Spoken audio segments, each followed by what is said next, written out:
Welcome to Paper Quest. I'm Jessie. And I'm James. And we're two friends teaming up in our ongoing quest through the infinite library. Each episode, we get together to discuss our latest buddy read, swap stories on our recent solo reads, and talk about the upcoming books we look forward to reading next. This is Paper Quest.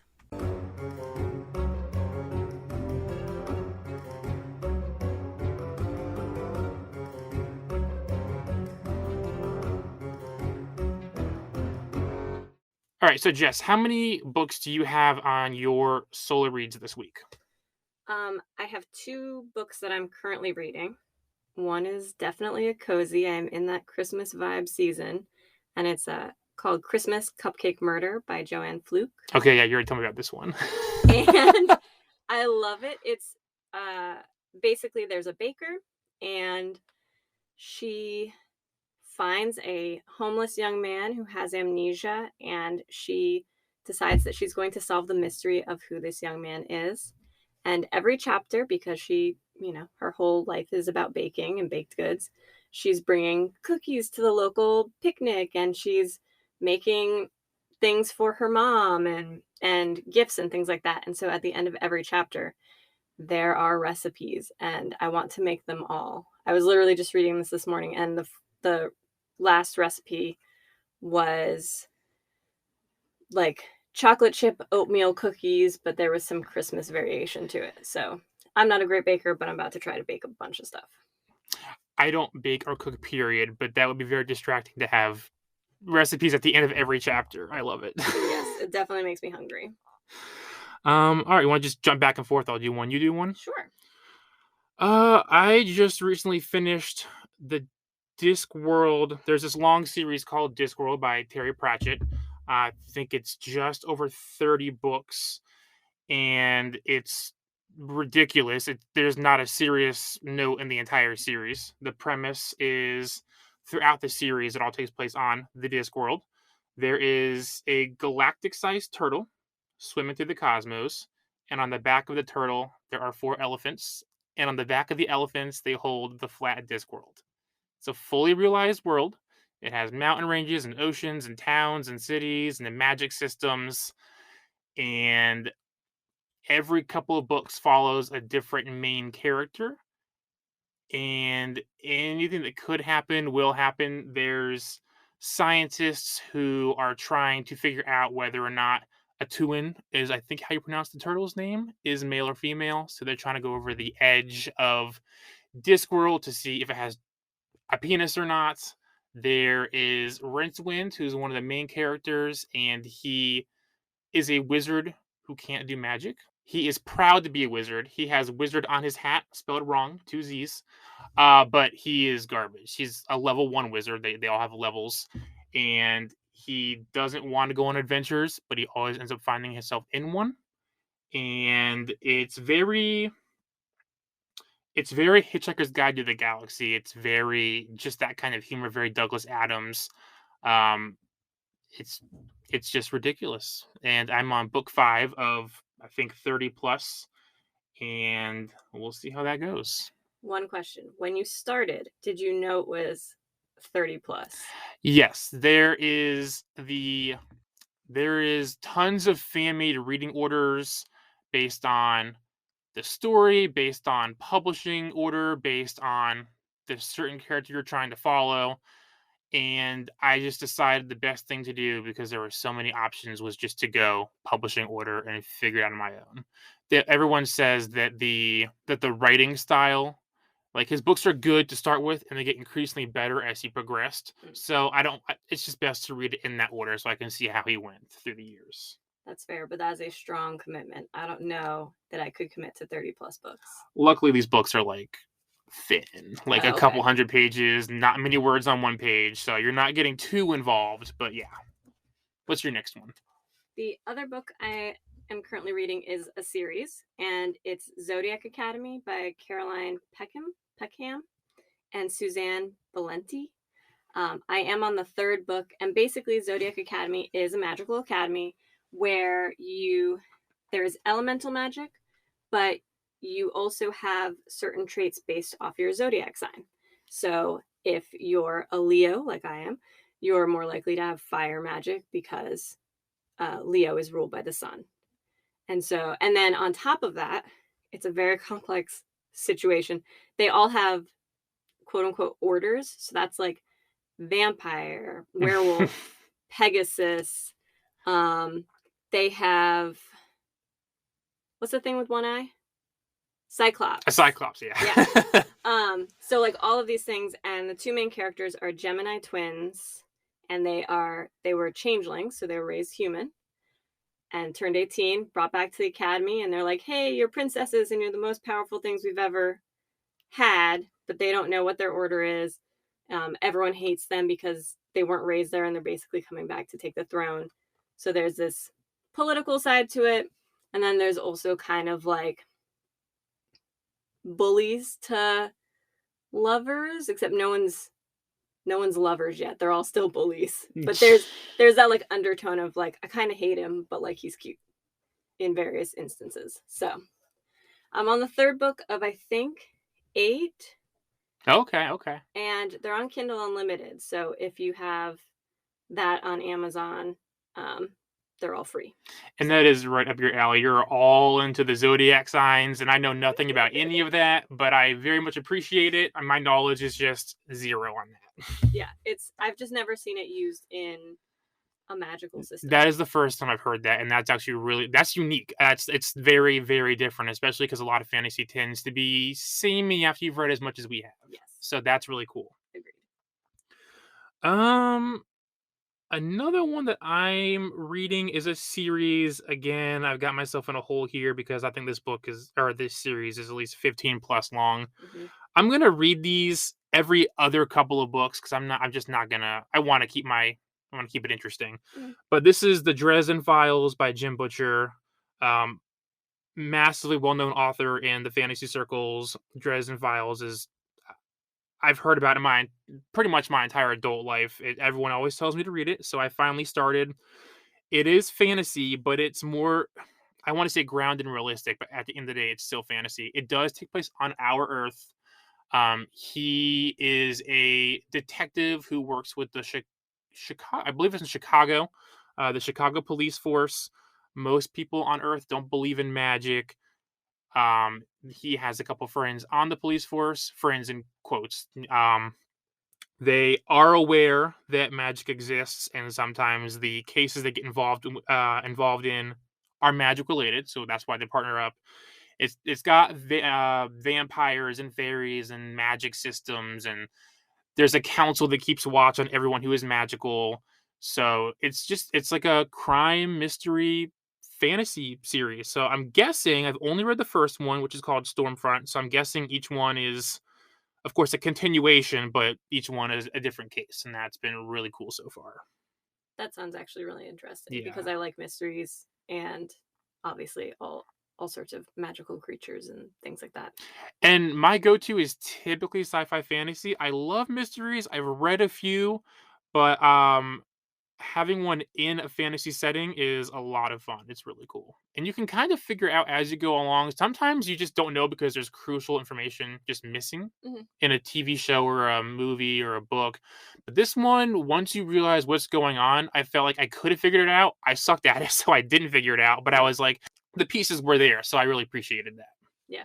I actually hate when mysteries do that, where it's like, it could be these 5 main characters, but then it's like the trash man that you saw once in one page the start of the book, and that's who the killer is or whatever. There's no way to follow it or feel smart or feel like you had any part in what was taking place, because at the end of the day it's like, oh well, I guess that's how this is ending. I'm glad I wasted my time. Yeah. Are you reading anything else right now? I have one other book. Did you have any? No, I don't have any that I'm currently reading. Okay, I just finished a series. I finally finished a series. This is a kid's book. So I will read pretty much anything in the sci-fi fantasy realm, young adult, kids. I love it all. This is by one of my favorite authors growing up. His name is Brandon Mull. I think his very first series was Fablehaven, and I read that years ago. So I've always just kind of stuck with him. It's a 5-book series. It's called The Five Kingdoms. So you can imagine each book they'll go to one of the five kingdoms. Basically, it starts on Earth. The main characters are kidnapped by slavers, and throughout the book, they are considered slaves. It's very weird. Brandon will always he writes great kids books, but always has more adult themes. It's still a kids book, so it's not intense or crazy, but it was just very weird to read a book where they're just like slaves and Right. referred to as slaves, and they're trying to escape and find their friends. And each kingdom, the entire world is very non-specific. You don't know where it exists, why it exists, as part of the mystery of the book. But they'll end up having to visit all five kingdoms to find people, find a way out, find the mystery to what this place is. The whole place is ruled by this center kingdom that connects to all of them. And as you progress, you learn about each magic system. You learn about what exactly is going on, why these kids are kidnapped. They take kids from Earth because when they're brought to this world, whoever has aptitude for magic, they'll start training, and anyone who doesn't, they'll just do something else with. So that was Five Kingdoms. That series is finished, and I'll probably, in the next couple of weeks or so, probably start his Fablehaven sequel series, Dragon Watch. But we'll get into that later. Nice. Do you have any books that you're planning besides those to read next, or that you're looking forward to? Yes. So there are a couple options. I think my very next book, and I won't get into too much detail because I don't know what it's about yet, will be Legion. This is by Brandon Sanderson, one of my all-time top favorite fantasy authors. Period. He writes the Mistborn series, the Stormlight Archives. He finished the Wheel of Time series by Robert Jordan after he passed, which of course is a massive Amazon show now. Highly recommend it. They're doing a great job with it. Um, Legion was three short stories or novellas, and he's combined it into one novel now. So I'll start there, and then I also have Crossings by Alex Landragon. I know nothing about this book other than it's an adult choose your own adventure. I think we discussed that one before. Mm-hmm. And then I'm thinking probably Dune sometime soon, which you've already read. So Yes. Yes. Dune is definitely an undertaking, but very interesting. And obviously, the movie just came out recently. which was fantastic. Yes. And I thought that it was generally a good representation of the book. So I think it's still worth the read. I am planning to continue Zodiac Academy because it's just good because it is just on the Kindle. I can have it on my phone, and whenever there's like a few minutes, I can just, read it. So I like having that as like a backup reading. Is it considered young adult or is it straight up fantasy sci-fi? I think it's probably young adult. Young adult, okay. And then like I mentioned, I am in the cozy season. So I am also going to this month read the fifth Bridgerton book. Great show. Yeah. So I did watch the show and I immediately started reading them, and they're very cute. They're quick reads, and they're nice if you're, in a slump, because it takes you like 2 or 3 days maximum to read them. And they're just like happy books. There's no bad really in them. I've never read a full-blown romance or a cozy, but I think maybe for the holidays, I'll just try to find the most ridiculous, cheesy-looking one on the shelf for something Christmas-related. And it's definitely easy. They are silly. And then the other thing that I'm really excited to read is Kith and Kin, and I'm going to slaughter this poor woman's name, so I apologize. Mary Ket Ninjkamp? But it's the first Critical Role novel. So okay. For those of you who aren't nerds, Critical Role is a YouTube series, or started as a YouTube series, where these voice actors play Dungeons and Dragons on YouTube, and I believe they stream on Twitch still. And they made a novel out of the two of their main characters, Vexalia and Vexeldon, which are half elves. And I don't know other than the fact that it's about them, what the book is about, but they helped the voice actors, the originators of the characters helped to create the story and provide backstory. Um, and the author used that as inspiration. So I'm just intrigued to see. I think it's like a where they came from and their background. And those characters are from the original campaign, the very first story? Yes, Okay. campaign one with Vox Machina. Okay, cool. The only one I'm familiar with, so Yeah. that's good to know. Do you have anything else on your list? No, do you? Okay. I have about 20 books on my shelf. I don't know how soon I'll get to them, so I'll stick with the ones I've said. Sounds good. Should we jump in a little bit to our buddy read? Yes, and if you want, I did pull a couple author facts. Nothing crazy, but I um I was not very familiar with this author whatsoever. I used to work at a bookstore and I'd seen her one book, Jonathan Strange and Mr. Norrell, probably 1,000 times come through. Hmm. I just assumed she was one of those authors like Stephen King or James Patterson who just, spat out novels. Hmm. She's made two, Oh, including okay. the one we're talking about today. The only other thing she's written is a fairy tale collection called The Ladies of Grace Adieu. So this is very interesting. She wrote Jonathan Strange, Miss Norrell in 2004. And then unfortunately, she had declining health and chronic fatigue syndrome. It affected her writing all throughout the 2000s. And then that brings us up to basically today, where she wrote her first novel in 16 years, Piranesi, which Wow. also won the Women's Prize for Fiction. So yeah, two full books. I never would have guessed. I thought she was a lot bigger than that, but she's just really popular for the two books that she wrote.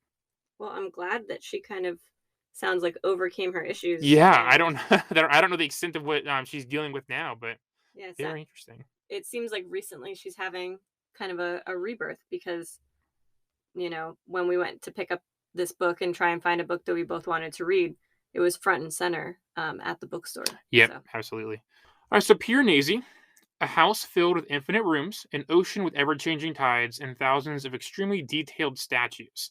This is the labyrinth that Piranesi calls home. He spends each day exploring every hall, cataloging his findings, and questioning everything he discovers with an almost childlike innocence.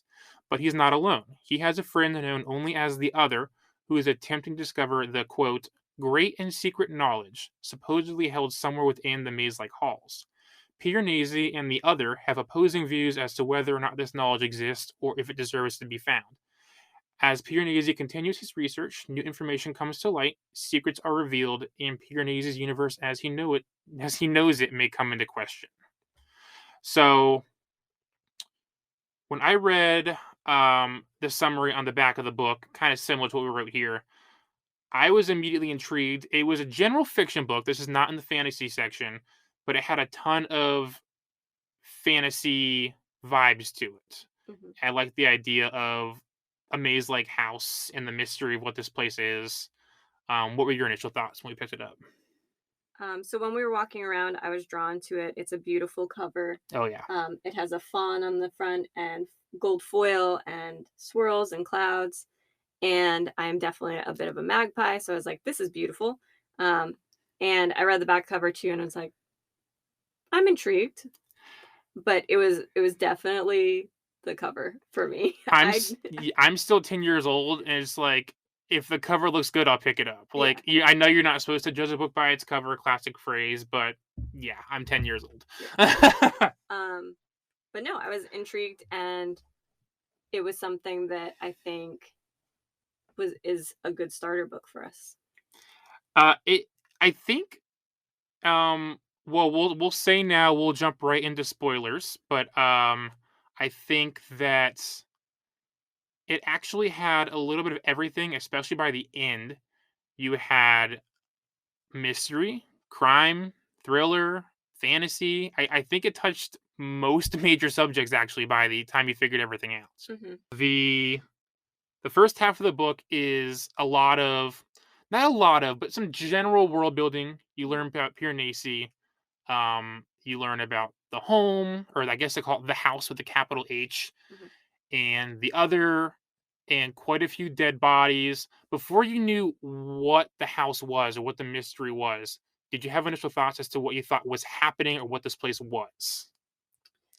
Um, no, I definitely just thought it was his home, and in my mind, I guess it was kind of like a large Roman-inspired building. Yeah, that's what I pictured. Um, A lot of and whites. yeah, lots of statues and columns, and right away we get into the fact that there is um, kind of weird weather patterns, but I don't know. It was definitely slow in the beginning because it was a lot of building. Um, it was almost kind of like, do you know that feeling where you're just waking up, or like you've had like cold medicine and you're in between awake and asleep? That was Yes. what reading the book felt like to me. That's very interesting. You finally realize that you are awake, but then you just feel slow and heavy. It was like it started there and then you're waking up with Piranesi. Yeah, I think a lot of I guess we should talk about the way it's written. It's not a standard book. There's no chapters. It's just every few paragraphs or so is a new log entry. Yes. So we of course only know what the character knows. He has to learn things through writings he'll find or through his conversations with the other. And just his general exploration of statues and stuff like that. So I thought I didn't have too much thought as to what I was reading at first.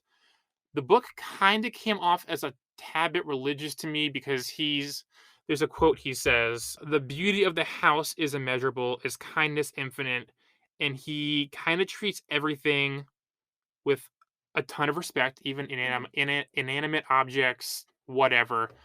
And I kind of got like he was almost treating it like a religion, like a god, and for a little while, I was like, maybe this isn't the world. Maybe we're stuck in some sort of limbo, and these two haven't moved on. Mm. That was my only main thought, but I didn't think it would go that way. So, um, yeah. Yeah, that's really interesting because something that I noted that he said was the house is valuable because it is the house. It is Hmm. enough in and of itself. It is not the means to an end. So he places a lot of um, emphasis on the house providing for him and him nurturing and caring for the house. And it's kind of this co-symbiotic relationship. Um, his main goal in life at the start of the book is to explore the entire house. And we should mention this house is not small. As far as he knows, it is infinite. Yeah. There could be an ending. It just might be so big he can never do it all. Yeah. He's never made it there. And he walks through the house and catalogs all the statues, and he catalogs their tides. He spends a lot of time trying to understand the natural occurrences within the house. So he knows, every quarter or whatever that there's a tidal wave or there's, a drought or whatever it is. And he can survive by knowing those things. And I noticed this pretty quickly because it drove me crazy at first. You can tell he sort of has a care or respect for the house because any part of the house that he's talking about, whether it's the vestibules or the statues or whatever he's finding in the house, he capitalizes every one of those words. There are Yes. so many capital words in this book. I'm just like, why are they doing this? But I realized this is how Piranesi treated the house in his journal entries. In general, what did you think of Piranesi as a character?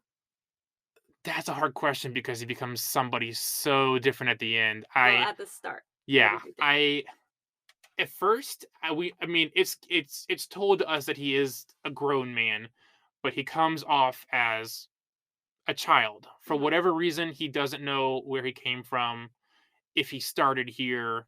He doesn't technically know his age, he's only guessed at it, but he's just so innocent and childlike and rose-colored glasses. It was just kind of like almost cute to read, like, oh, this guy's just trying to get by. He doesn't know where he is, but he treats everything with respect, and he's trying, and he's pretty much the exact opposite of the other. The other relies on him for all of his information, his data. So I just like seeing it through his eyes and learning about the house through his eyes. Yeah, something that stuck with me about his age and I guess the view of the house, his view of the house, was that there are, as you mentioned earlier, other dead or there are dead bodies, I think the 15 other, right? I think it's 15. or it's four. There's 15 people in the house counting him and the other. So Okay. there's 13 bodies, and one is a approximately 7-year-old girl, and he has this thought or this belief that she was created for him to be his wife, but she died. And so that's why he's alone, because his um the person he perceives was created for him to grow up with him didn't make it, and he did for whatever reason. And there's nothing factual to suggest that. Like, he just makes these things up for himself. He has Yeah. so many just stories. I think it's that he has all these blank holes, and then he has to use what he can see and perceive to fill the holes, but he doesn't, you know, he sees a dead child and knows it's a girl for I can't remember a specific reason, but can only come to the conclusion that she was supposed to live in the house. And what other reason? Like, he can't remember when he was a child. He thinks he was always grown. Um, yeah, so it's just a very interesting. He has a limited point of view, and I feel like you see that very quickly. It's kind of, well, not, funny, not haha, but because you're reading it through his eyes and his journal entry, everything sounds nice and fine and cute. But when you think about what he's doing and these stories he's making up, it's sad and horrible. Yeah, I mean, one of the other dead bodies is the biscuit man. Oh, the Biscuit Tin Man. Yeah, and so he keeps these bones very nicely, and he preserves them, and he takes such good care of these people who he's never actually met, but he's so thoughtful about moving their bones when the tides are coming and putting them back, and he gives them like food and fish and things, um, and cares so much as if they were his family. And it's definitely kind of morbid, Hmm. but he's alone most of the time too. So I can almost understand his insanity. Well, when all you can eat is seaweed related food, I would go insane too. Yes, So much seaweed food. true. He's very creative in his survival, and he's smart. I noticed, correct me if I'm wrong, because it's we read this a little bit ago now. Hmm. There are lots of birds in this house, and from Yes. what I can remember, he never once thinks to kill or eat any of them. No, he They're all doesn't. his friends. Like, it's just respectful. He will not do it. It would be a great source of food, but he will just scrounge for seaweed Yes. or anything else that washes up. They did point out that the other, which we will probably get into shortly, Hmm. for some reason we don't know at the beginning, does provide things sometimes. Like if he needed new shoes or went starving, the other somehow randomly has full blown food or shoes that he needs because his old ones are completely done, torn apart. Yeah. And Piranesi points out that the other is very stylish. So he's always in these different suits. And in his journal entries, Piranesi points out that they're different, that they're gray today or black today, or he has a new tie. So you know that he's modern. You know that even though Piranesi describes himself as almost, the word I want to use is ragamuffin. But he's just surviving. He's very Tom Hanks, castaway, doing what he's got to do to live. And the other shows up and he's, perfectly coiffed. And no hair out of place, well fed. And I think for me, that immediately made me suspicious of him. Yeah, that was one of my very first notes was we're clearly supposed to know there's something wrong here. Like, the mystery has started. Why is this person so well looked after? Like, what is he doing differently because he's in the same house? Yes. And we know already that he has not moved more than a few halls in any direction. Yeah. And We know that he only meets Piranesi at pre-scheduled times for 1 hour, and usually he leaves before the hour is up. Which again makes me think that they're living in two different. Well, at first I just thought they were living in two different parts of the house because there's drowned halls and, upper floors and everything yeah. else. So I was like, maybe he just has a room or an area that he has found that is well stocked or something. But it's definitely, I was surprised to realize that this was in the early 2000s or mid 2000s, 2012. Yeah, by the end of it, because he gets into journal entries and we see like something's been going on for years, and it becomes more like I think we go pretty far back, maybe even like the 80s and stuff, or the 90s, and then it slowly becomes like almost our age, our year. Yeah. Okay, so one thing about this series, maybe I'm jumping a little far ahead. I read a lot of high fantasy. I read a lot of world building and stuff like that. Mm-hmm. This is not a book where the details are the most important thing. Things just happen and we have to accept it. We just have to accept. We never learn what the world is, right? Mm-hmm. It exists. We don't know why. We don't know where. We don't know how. We know there's a ritual. Yes. We don't know what the ritual is. We don't know how it brings him to this world. We know the police officer finds this world and finds him. We don't know how. What clues did you follow? Everything just happens because they say it happens. It's not a lot of details. I'm still left with a ton of questions, wondering why things happened or how things happened. I mean, even when he gets out and he meets his family, we never see the family's reaction to anything. Everything is very, very base, shallow. Like, it's not a lot of details. You just have to accept it's what happened, and it's more about like a character journey. Yes, it's definitely single point of view, and it's where Piranesi is single-minded or doesn't want to know more or doesn't want to explore more. We don't know that. It's purely from his standpoint. Mm-hmm. So someone I want to bring up that you made me think of is the prophet. Oh, yeah. And he describes what the world is. So the prophet, he is the person who discovered the world, and we find out he's this cult-like figure. This one, was he named Lawrence in real life? Was this Lawrence? Yeah, he was the person who first started going to these worlds and making helping other people go to them. I don't think helping is the right word. Not by the end, it's certainly not. Yeah. So he says that the world was created by ideas flowing out of another world. This world could not have existed unless that other world had existed first. Whether this world is still dependent on the continued existence of the first one, I don't know. It's all in the book I wrote. I don't suppose you've read it. But basically, he's saying, and Piranesi realizes this at some point, where he wants to understand,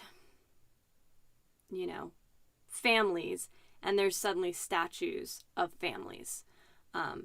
And so everything that is in Piranesi's world, in the house, comes from our world, and is reflected as statues and tides and weather and the birds, I would assume.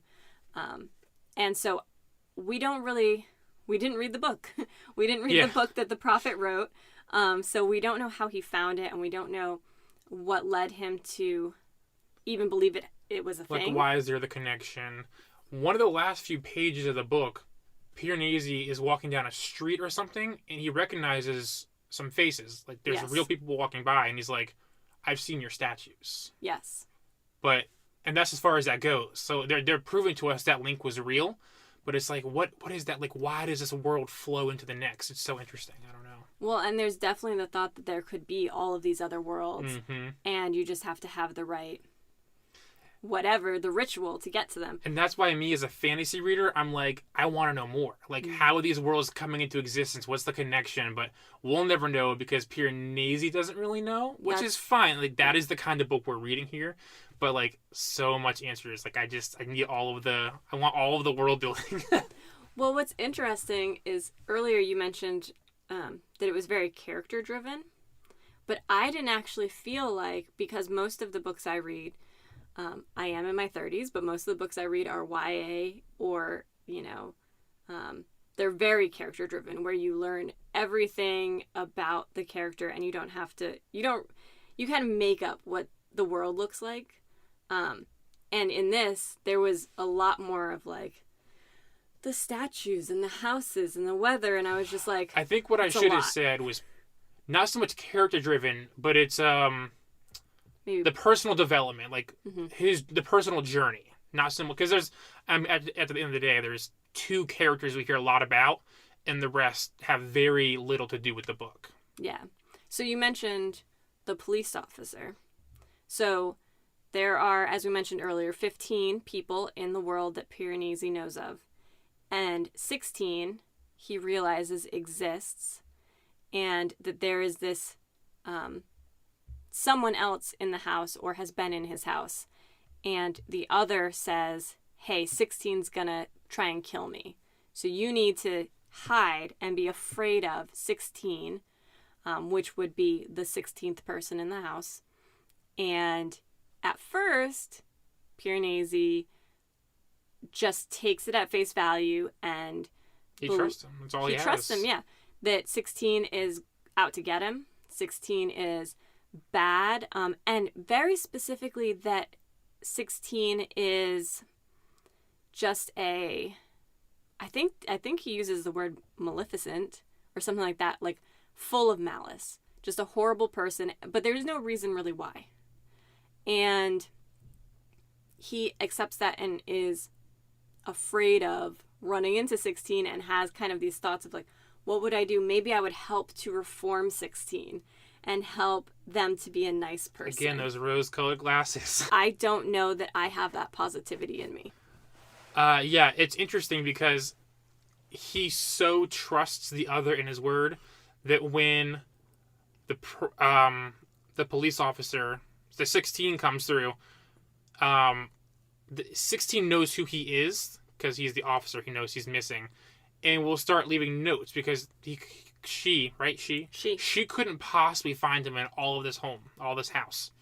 So she starts leaving notes or like a big written on the marble floor or whatever, and he's so scared by that he tries to erase it before he can read it. Like, that's how much he's trusting the other.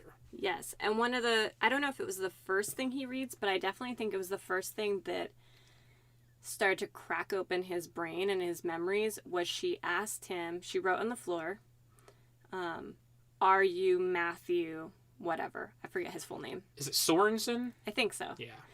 And he recognizes the name but can't place it and he was like, well, maybe that's the biscuit man, or maybe that's someone else. Because he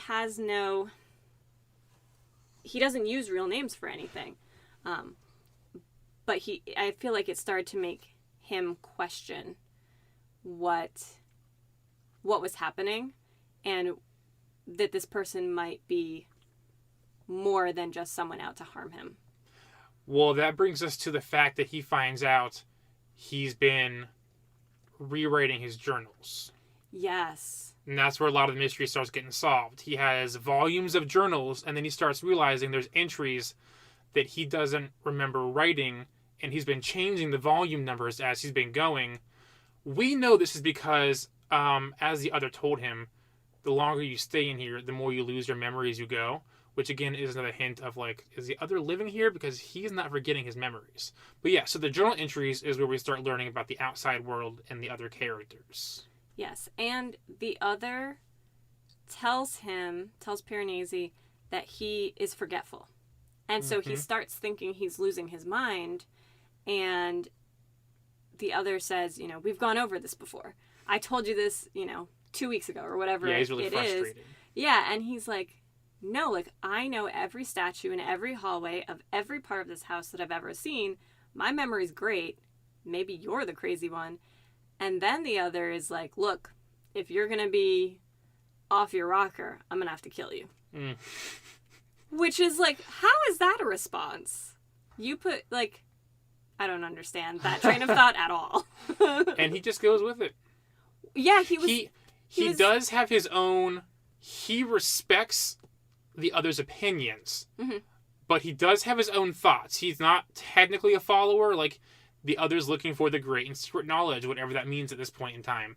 But he's questioning it. He's like, I don't believe it's a thing. I think you're wasting your time. But do I tell him he's wasting his time? Mm-hmm. So he is very much of his own opinions, but he's just afraid to share them or go against the other in case it would put any divide between them, which is like his only friend. Yeah, it's the only person that he can talk and socialize with, and the only person that he knows is alive. So it's almost like Stockholm Syndrome or something. Mm-hmm. Like, it's the person that you want to make sure you keep around. Funnily enough, at the end of the day, it is that, because True. we find out he was kidnapped, but it's memory loss version. Like, he doesn't realize it's Stockholm Syndrome. Yeah. And so the police officer comes and is making these journal entries, or making these entries on the ground or on the walls, and Piranesi starts, first of all, realizes it's a girl, Mm-hmm. and that was something because she was trying to write him a message, and the birds were trying to get her attention, and as you mentioned, Piranesi has great respect for the birds, and so she yells out, like, basically, leave me alone or go away, at the birds, and he hears that it's a female. And that changes his perception because he's a 30-something-year-old man Mm-hmm. and hasn't seen a girl in who knows how long. As far as he knows, he's never seen one in real life. Right. He's lost all that. And the other, once he realizes that Piranesi has seen 16, the police officer, and that it's a girl, the other was like, I didn't want you to fall in love, or I didn't want you to think differently of this horrible person by knowing it was a girl. Mm-hmm. And I think that made Piranesi like her more, almost, or trust her more. By the way, this book never does that. There's no male-female romance. No. The only romance, quote-unquote, is between two friends, and that even is technically a lie. Yeah. And I appreciated that, because I feel like it has to be in every book ever. And I'm so glad it was like, yeah, that just didn't go anywhere. Mm-hmm. They stayed friends. They visit the house together whenever they want to, and it went nowhere. Yeah, it was definitely interesting. And so all of these bodies, we come to find out, the 13 other bodies, are victims of both the prophet, so Lawrence, who found the world, and then I believe of the other. Valentine Ketterly. Yes. And one of those victims is Matthew Sorensen, which is Piranesi. And the reason he gets there is because he wants to write a book on the cult leader, Lawrence, and on disappearances that revolve around him, and also this man who was in the house who came back, and they thought he was crazy. They thought he was having some sort of hallucinations, and he had been kept prisoner by Lawrence. And it wasn't that he was crazy. It was that he really had been in this house that Piranesi was in. I had a specific question, because sometimes I just don't pick up on things. Mm-hmm. So Lawrence is the one who proposed the theory. Yes. And Valentine Ketterly was just like, you're an idiot, and he doesn't like this guy and all this stuff. But then, what caused Ketterly to then get involved when he was so against everything Lawrence said? I feel like there was just a jump of like, I don't believe you, to like, now he's the one literally in the world doing the thing. I think it was, he did believe him. He learned about it, and then he wanted to use the power on his own, and wanted to, I felt he was driven by power. He had power over Piranesi. He was keeping him hostage in the house. He and the other, possibly some of the other victims. By that time, Lawrence had been put in jail, and he was back, and people were talking to him. So what is he going to do? Say like, oh yeah, I've been to this other world? They're going to lock him up too. Yeah. Right? So now he has the power to say, no, that guy's crazy, and distance himself so that he can still have a successful career. Because if he didn't, he would have been a pariah. And now he has a free, unknowing slave to explore the entire house for him for free. Yes, and do research for him and answer questions for him so that he can have a more in-depth understanding of this place that shouldn't exist. Actually, I almost forgot, now that we're talking about that, I think this happens pretty early on in the book before there's a lot of details revealed. But Piranesi finds a part of the house in which the other can perform a ritual to bring forth the great secret knowledge. Hypothetically, yes. Hypothetically. That didn't go anywhere. I was so curious to see what that room, like, I wonder what that ritual was, or what he thinks that knowledge is. Do you think he would just, like, enter his mind, he'd have new information about the universe, or was there something physical he was looking for? I'm not really sure. I'm assuming kept up to the reader to figure that out, like, what do you think it was, sort of thing. My guess would be that maybe he's looking for a point to hop to another location. Okay, yeah. Okay. Because he wanted the stars to be aligned, he wanted all of these specific things, he wanted to face east or whatever. Mm-hmm.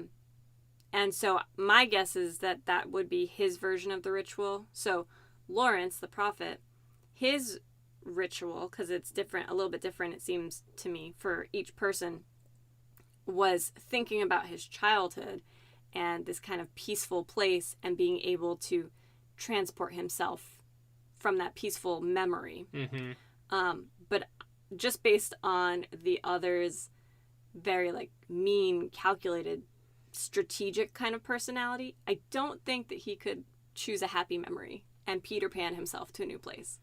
You know, I think he was like, the stars are aligned, it's, you know, this point in this place, and I'm going to face this direction and somehow get there. Mm-hmm. But yeah, that's not really explained in depth. And then somehow... It's one of those things where I'm like, I wish I knew more, but it's not that kind of book. Yeah. Well, and then the prophet is in prison, and the police officer, 16, is trying to find this missing person. And she goes and talks to the prophet, and he explains the ritual to her, and she magically learns how to transport herself as well. Let's talk about the other's death and that whole scene.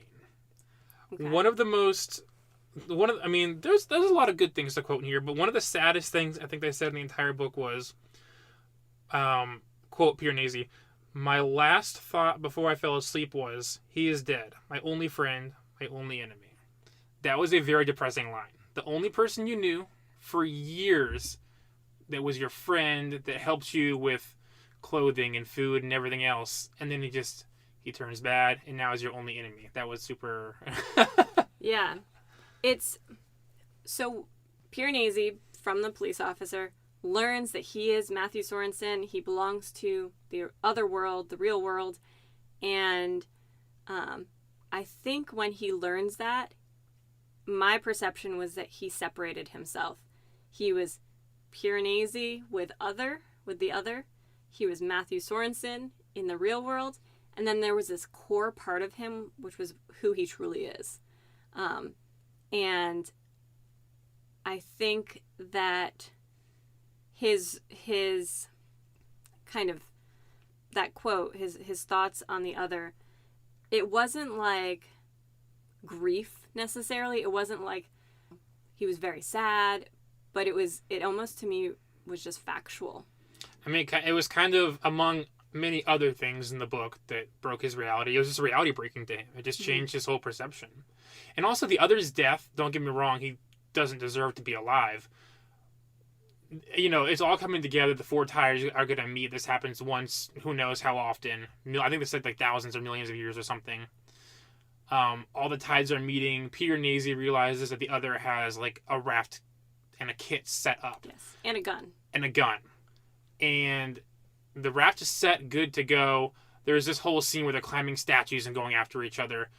And all I could think was, as happy as I am that the other didn't survive, all the other had to do, 16 and Piranesi are up on the statues waiting it out. Mm-hmm. The other is still trying to kill them. All the other had to do was get in the raft that he already had set up, wait it out, and then continue on. His death was almost pointless. It was like, why didn't you just get in the raft? That's all you had to do. Well, and what was interesting is Piranesi said to the raft, he was like, you couldn't do your job? Yeah. Like, he was so, because he's alone and he has this kind of weird perception. Yeah, he talks to everything. Yeah, everything is his friend and everything, almost nothing is his enemy. Everyone's there happy and peaceful. And he's like, you couldn't have floated? You couldn't have been near him? It was just very... And that's also, again, like, to us through his perspective, that's kind of funny or whatever. But also, it's also like, no, he might be mentally declining. Like, he's effed up in this world. Like, this is not great. So something I wanted to mention that for whatever reason, has really stuck with me is when Piranesi is, I believe, initially going to meet 16 or try and find 16. He takes all of the beads and all of the shells and things he's collected out of his hair, which I can only assume is fairly long. And he puts them away and goes to, because it makes him quieter. And then before he leaves the world, the house, with 16, he puts them all back on to be ready and look fancy. Yeah, he's dressing up for he thinks he's dressing up to meet his family and to exit the world. Yeah, and I just thought that was the sweetest gesture of, like, I've been eating seaweed for who knows how long, years and years. I'm half starved. I have no concept of where I'm about to go, but I'm going to put my shells on and I'm going to look good and kind of like this courage, but also like this token of, you know, his home. And I thought it was very interesting when he did go and meet his family. They gave him Matthew's clothes and they gave him Matthew's room, but it was never Piranesi's. It was never that core piece of him. Yeah, he has completely 110% separated both his personalities. Yes. He doesn't call he for all intents and purposes, that person never existed as him. They are two separate bodies that will never ever meet up again. Well, and what's interesting too is he doesn't like the name Piranesi. No, and what's even worse is he was named that from the other. The other named him, and he's gonna keep this name from his best friend, his best enemy. Mm-hmm. It's like, he's kind of stuck with that because it's all he knows now. But he knew from the beginning that it wasn't his name. Mm-hmm. He knew, he was just like, I don't like it. It's not my name, but that's what the other calls me. Yeah, he describes the other kind of like giving it to him almost in a funny way, like kind of jokey. Piranesi has something to do with mazes. Yes, architecture. Yeah, architecture. So that, and of course the house being a maze-like. So that was very interesting. It was kind of like a funny little joke. It stayed his name. And now it's part of his identity, so he's always going to have a connection to the other and the house. And he's, by the end of it, from what I remember, he's kind of just living between both worlds. He visits each, almost maybe half and half, 70-30 maybe. So he and 16, they go for walks and chats through the house. And she kind of likes it. She feels peaceful there. Mm-hmm. It's separate from this world. And then also he takes the other survivor who was the, crazy medicated person and brings him back to the house and they spend time there as well. So I think he's kind of in this peaceful in-between. Kind of, you mentioned limbo earlier. Mm-hmm. I don't know if he ever gets a job. I don't know where his actual human life goes, but he definitely is this kind of in-between spirit. If I were in his position, as me, I would be so obsessed with finding the end of the house. I would have to know how long it goes. I would be there every day, so concerned. I would have to complete it. Yeah, I don't know what I would do. I mean, I just don't know. I also don't like thousands of statues just staring at me in every room. I couldn't do that alone for as long as he did. That sounds terrifying. So, out of 5, what would you rate this book? Okay, so I rated it a 3, and that is not a bad thing. I kind of want to explain. I will probably very rarely ever give something a 5. A 5 is a pinnacle. This is the perfection how a book should be. If I really truly love a book, it's probably getting a 4. This is a great book. I love it. You've got to read it. 3 means it was very enjoyable. I would likely recommend it. Okay. And that's how I feel here. I I'm not like it wasn't. It was a page turner, but it wasn't like my heart wasn't racing reading it. It was just like a very enjoyable. Like I could definitely read it again a couple years from now.